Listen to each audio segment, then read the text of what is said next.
फिर है play way method of teaching. Play way मतलब आपको जैसे बताने की कोई ज़रूरत ही नहीं है, देखिए देखो आप यहाँ पे बहुत सारे गेम्स रखे हुए हैं और एक जो बच्चे हैं वो स्कूल में खेलने में लगे हुए हैं, है ना। तो सारा कुछ समझ में आ रहा है। प्ले वे मतलब यहाँ पे बच्चे खेल खेल के थ्रू सीखते हैं। इसी से रिलेटेड एक मेथड है जो हमारा प्ले वे मेथड है, ये तो फ्रॉबल ने दिया था।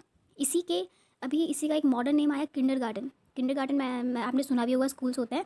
वो हेनरी जो कुलवेल थी, कुक थी, हेनरी कुक जो थी, उन्होंने वो नाम दिया किंडरगार्टन इसी प्ले वे मेथड को।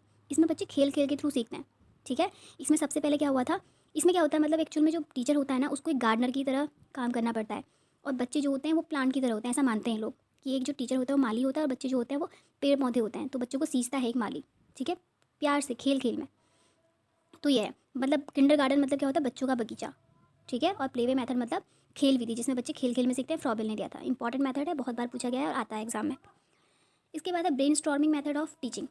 ब्रेन स्टॉर्मिंग मतलब क्या है, बुद्धिशीलता, जहाँ पे बच्चे अपने ब्रेन का यूज़ करते हैं, है ना, क्रिएटिव वर्क कर रहे हैं बच्चे, बच्चे का ब्रेन स्ट्रांग हो रहा है, ऐसा कोई काम, ऐसा मेथड जहाँ पे बच्चे का ब्रेन स्ट्रांग होता है।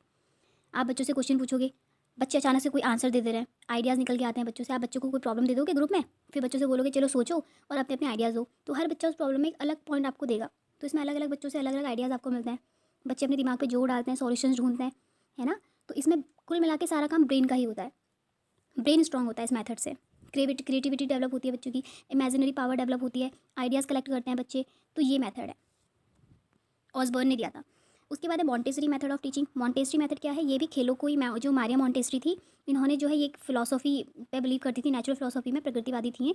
तो इन्होंने ना खेलों को ही महत्व दिया था। इन्होंने बोला था कि बच्चों को कोलैबोरेटिव प्ले, क्रिएटिविटी, टॉयज़ के साथ मिलकर इन सारी चीज़ों के साथ करके सिखाना चाहिए, तो बच्चे अच्छे से पढ़ पाते हैं और सीख पाते हैं। मतलब खेलों को इन्होंने ज़्यादा इंपॉर्टेंस दी थी।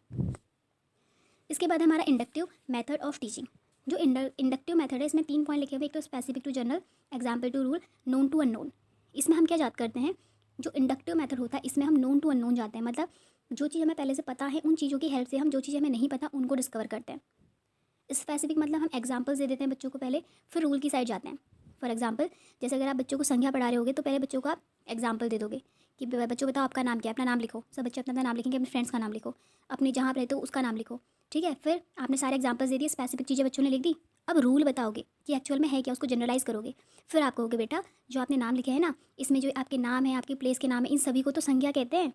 आप ऐसे सिखाओगे तो आपने जो चीज़ आपको पता थी, नोन से अननोन चीज़ एक डेवलप की ना, आपको संज्ञा पता चल गया। आज तक तो आपको संज्ञा वर्ड पता ही नहीं था, तो जो चीज़ आपको पहले से पता थी उनसे आपने जो चीज़ नहीं पता थी वो डेवलप कर दी। तो यह है इंडक्टिव मेथड। फिर है, सॉरी इंडक्टिव ऊपर से इंडक्टिव ही लिखा हुआ है लेकिन डिडक्टिव मेथड है, ठीक है, आप इसको माइंड में रखना, डिडक्टिव है ये टाइपिंग मिस्टेक हुई है।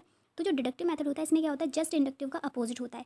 इसमें जनरल से स्पेसिफिक जाते हो, मतलब यहाँ पे आप क्या करोगे, आप पहले रूल बता दोगे बच्चों को। अगर आप बच्चों को मैथ्स पढ़ा रहे हो तो बच्चों को पहले फॉर्मूला बता दोगे कि जो एडिशन होता है उसका फॉर्मूला ये है कि आप इससे इसको माइनस करोगे।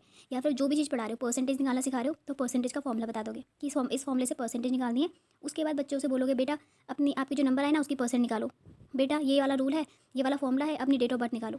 फिर बच्चे उस फॉर्मूले का यूज़ करके नॉर्मल चीज़ें निकालेंगे, जनरल चीज़ें निकालेंगे। तो ये है, इसमें हम लोग अननोन से नोन की साइड जाते हैं। हमें फॉर्मूला पता नहीं था, वो अननोन था, उस अननोन की हेल्प से हमने जो चीज़ हमें अपनी डीओ भी पता थी, अपनी एज पता थी, तो उस फॉर्मूले की हेल्प से हमने अपनी एज निकाली।